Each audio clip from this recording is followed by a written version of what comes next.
If you grew up poor in the 70s, you probably didn't call it that. You just lived it. But what if there were 15 subtle signs hiding in plain sight? The kind of signs you didn't think twice about back then. But now they hit different things.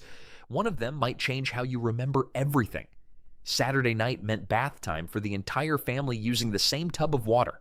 One bathtub, one filling. Everyone takes turns. The oldest went first when the water was hottest and cleanest. The youngest got whatever was left. Water heaters in the 70s were tiny. They held maybe 30 gallons and took forever to heat up again. Running individual baths would drain all the hot water after the second person. By the time everyone had their own bath, the water bill would look like a phone number. The bathing order was sacred. Dad went first because he worked hardest and got dirtiest. Mom went second. Kids lined up by age. The youngest child often ended up washing in water that looked like weak coffee. The youngest kids became experts at pretending murky bath water was actually luxurious chocolate milk, except nobody wanted to drink it. Soap had to last too. 1 bar per week for the whole family meant everyone used it carefully. Every sliver got used until it was too small to hold. This weekly ritual created family schedules everyone understood. Bath night was serious business, not playtime. It got everyone clean without breaking the family budget. Of course, staying clean was just one part of daily survival. Feeding a family on almost nothing required even more creativity.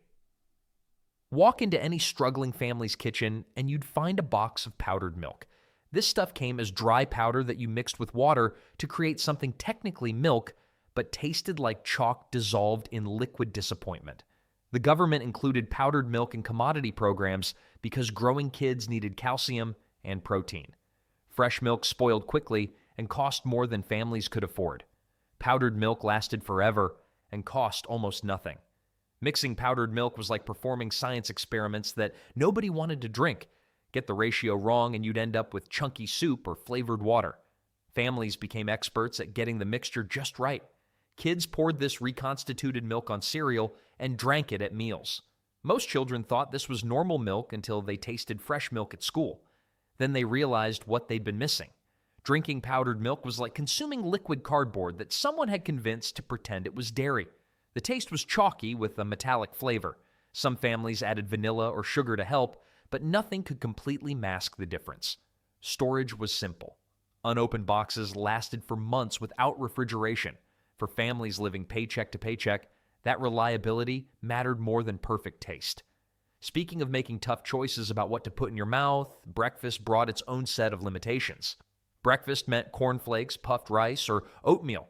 No colorful boxes with cartoon mascots promising sugar-coated adventures, just plain cereals in brown boxes that looked like they were designed by people who thought taste was optional. Sugar cereals cost 3 times more and disappeared twice as fast. A box of fancy stuff might last 2 days. A box of cornflakes stretched across a full week. Shopping for cereal meant walking past the fun aisle into the boring section where excitement went to die. Government surplus programs provided puffed grains and oats in institutional packaging. These came with no advertising, no prizes, and no promises of fun. Just nutrition in basic form. Some families added sugar directly to their bowls, turning plain cornflakes into something closer to the expensive versions. Others mixed different basic cereals together for variety. Eating basic cereals was like having cardboard for breakfast, except cardboard might have had more flavor. Kids learned early that food was about function first, enjoyment second. While wealthier children debated cartoon characters, poor kids focused on getting enough calories. The routine became automatic. Same cereals, same taste, same satisfied hunger every morning. Consistency had value when everything else was unpredictable. When even breakfast was this basic, you learned to get creative with whatever else was in the kitchen. When grocery money ran out but hunger remained, families discovered sugar sandwiches. 2 slices of white bread, thin margarine layer, and generous sugar sprinkling created a meal that cost almost nothing but provided quick energy. Together, they formed the holy trinity of broke family nutrition. The technique was important. Spread margarine thin so it lasted longer, but thick enough to make sugar stick. Sprinkle sugar evenly so every bite had sweetness. Other bread-based meals followed similar patterns. Ketchup sandwiches provided tomato flavor when fresh tomatoes were too expensive. Mayonnaise on bread gave protein and fat when other options weren't available. Bread became the foundation of emergency meals. Families bought loaves in bulk during sales, storing extra bread in freezers. Day-old bread from bakeries cost even less. Sugar sandwiches were like eating dessert for dinner, except dessert was pretending to be a real meal and fooling nobody. These simple sandwiches taught lessons about making something from nothing. Kids learned that satisfaction didn't always require expensive ingredients. The habit of creating filling meals from basic ingredients stayed with people long after their circumstances improved. This kind of resourcefulness didn't stop at food. It extended to every aspect of staying comfortable in a house that wasn't always warm. Winter in poor households meant wearing multiple layers of clothes inside the house. Sweaters over shirts over undershirts, 2 pairs of socks, long underwear under regular pants, because heating entire homes cost more than most families could afford. Central heating was for rich people. Poor families heated one room, and everyone gathered there when possible. Kids dressed like they were going on Arctic expeditions just to walk from kitchen to bedroom. Most homes relied on single heat sources, wood stoves, space heaters, or one room with decent heating. Heat didn't travel well through houses with poor insulation and gaps around windows. Hand-me-down sweaters were essential survival equipment. Size didn't matter as much as warmth.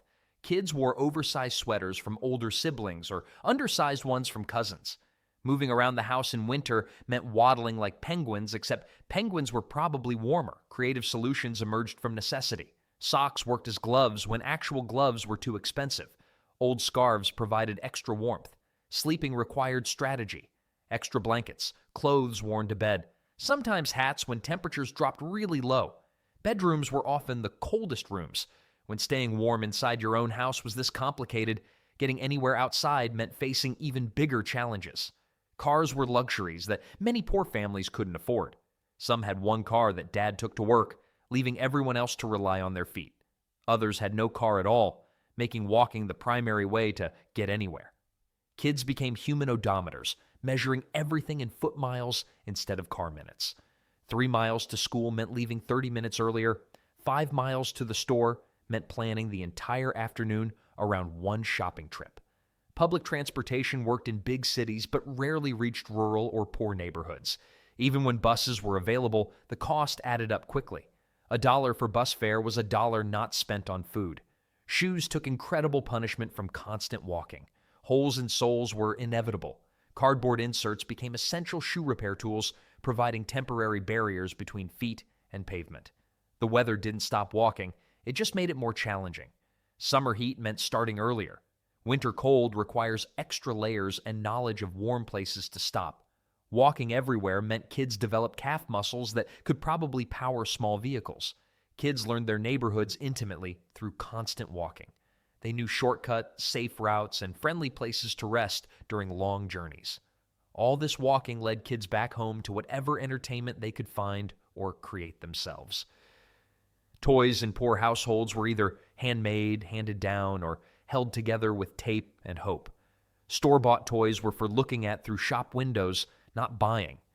Entertainment came from creativity rather than expensive packages. Playing with these toys was like archaeology. You had to imagine what they looked like when they were complete. Hand-me-down toys usually arrived missing pieces or sporting battle damage from previous owners. Parents and grandparents created toys from whatever materials were available. Dolls made from fabric scraps, wooden figures carved from scrap lumber, stuffed animals sewn from old clothes. Outdoor entertainment relied heavily on natural materials. Sticks became swords or construction materials. Rocks served as game pieces. Old tires became swings or rolling toys. Broken toys were like patients in a constant hospital where kids were the doctors and duct tape was the cure. Repair was automatic when toys broke. Glue, tape, string, and creativity kept playthings functioning long past their intended lifespan. Sharing was essential when toys were scarce. Everything belonged to everyone in the family. Older kids passed toys down to younger ones. This sharing mentality became especially important when the biggest celebration of the year rolled around. Christmas morning in poor families meant 1 or 2 small gifts per child instead of piles of presents. Sometimes gifts weren't wrapped because wrapping paper cost money and served no purpose after being torn off. Christmas lists were more like Christmas hopes written in pencil because dreams were easier to erase than afford. Kids learned early that wanting something and getting something were completely different experiences. Gifts were often handmade or secondhand. Grandmothers spent months creating dolls or knitting sweaters. Parents shopped at thrift stores to find items that seemed new to their children. Christmas stockings followed predictable patterns: an orange, some nuts, and whatever candy the family could afford. Sometimes the orange was the most expensive part of Christmas morning. Christmas stockings were like grab bags where you hoped for candy but expected practical items like socks or toothbrushes. Decorations came from creativity rather than credit cards. Families made paper chains from old magazines or strung popcorn on thread. These simple Christmases focused attention on what really mattered: family time and gratitude. Kids appreciated their single gift completely instead of being overwhelmed by choices. This same make-do attitude shaped how families approached something as basic as getting dressed every day. New clothes were reserved for special occasions or absolute necessity. Everything else came from older siblings, cousins, neighbors, church drives, or community donations. Wardrobes were assembled from other people's discards. Fashion meant whatever fit well enough to wear in public without embarrassing yourself or your family. The hand-me-down network operated like an informal economy where families helped each other survive. Repair skills were essential. Mothers became expert seamstresses by necessity, mending holes, replacing buttons, and fixing torn seams. Socks got darned when holes appeared, weaving thread through worn areas. Clotheslines were daily fixtures rather than occasional conveniences.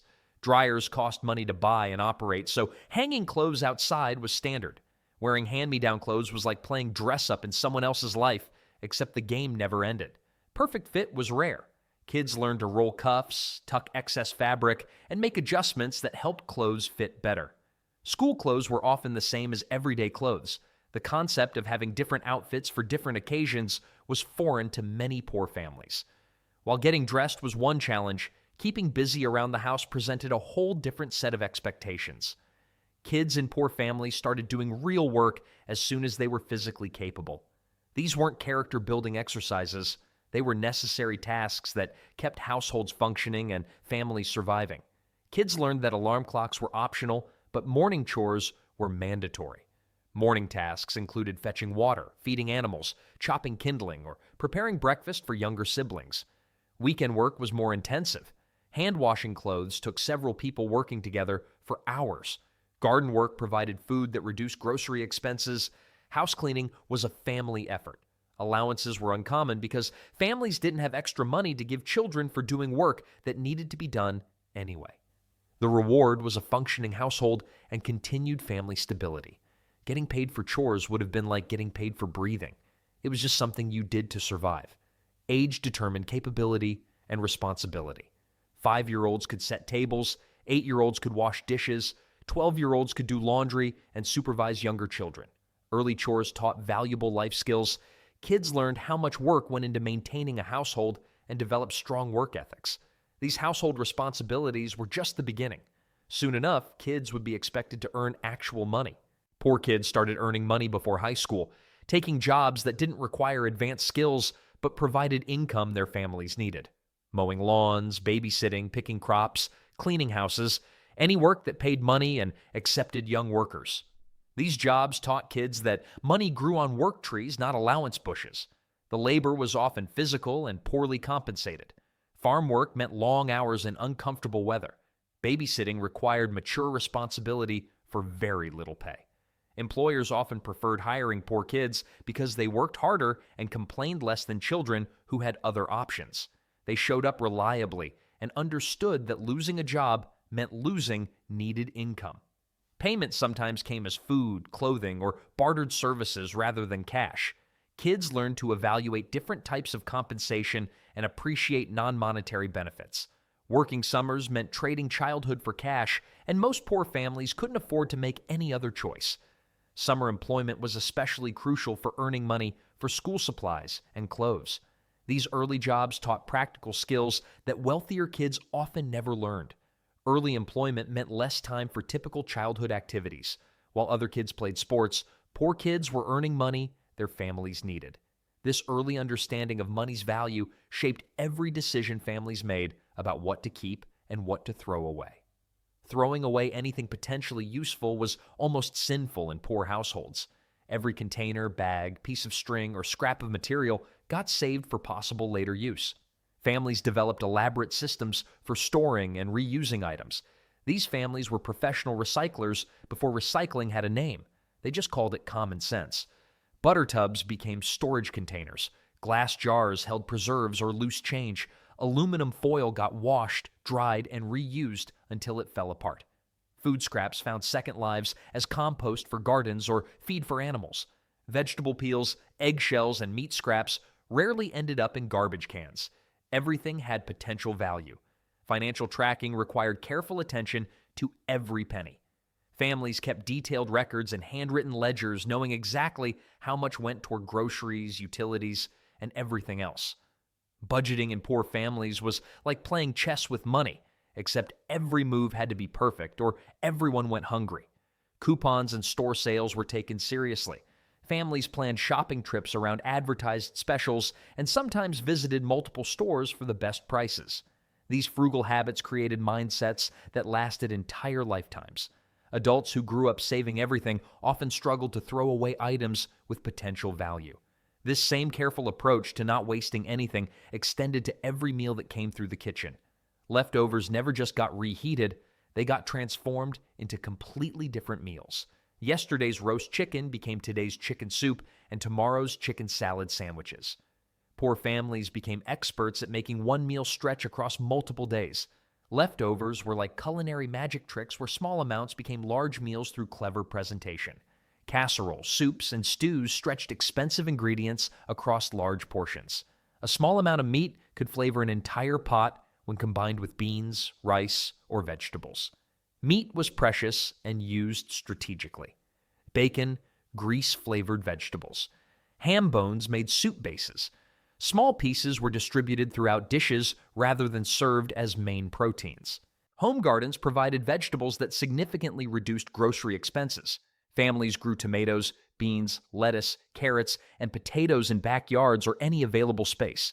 Stretching meals was like performing magic shows where the audience was always hungry and the magician never had enough props. Bread served as a meal extender in countless ways. It soaked up soup broths, became stuffing, or turned into French toast when stale.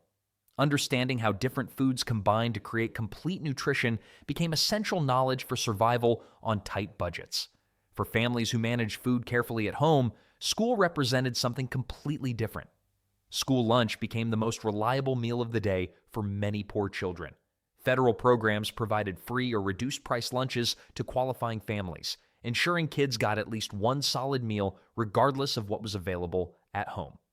Getting free lunch sometimes felt like wearing a sign that said, "My family can't afford food," which made eating more complicated than it should have been.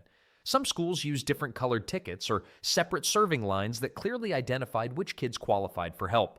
Meals were institutional and basic, often chili, peanut butter sandwiches, or what kids called mystery meat, because nobody could identify which animal it came from. The food wasn't gourmet, but it was consistent and nutritious. Lunch periods created social challenges for children receiving free meals. They had to manage potential embarrassment while trying to interact normally with classmates who paid for their lunches. Free lunch programs were like lifelines disguised as cafeteria lines, feeding bodies and sometimes bruising pride. These programs provided more than nutrition. They exposed kids to foods they might not encounter at home and ensured they had energy for afternoon classes. These reliable meals relieved stress for families struggling with food insecurity. Parents knew their children would eat lunch at school. When families had to be so careful about everything else, at least entertainment at home was simple and predictable. Television in poor households meant exactly 3 channels: ABC, NBC, and CBS. PBS existed in some areas, but reception was often unreliable.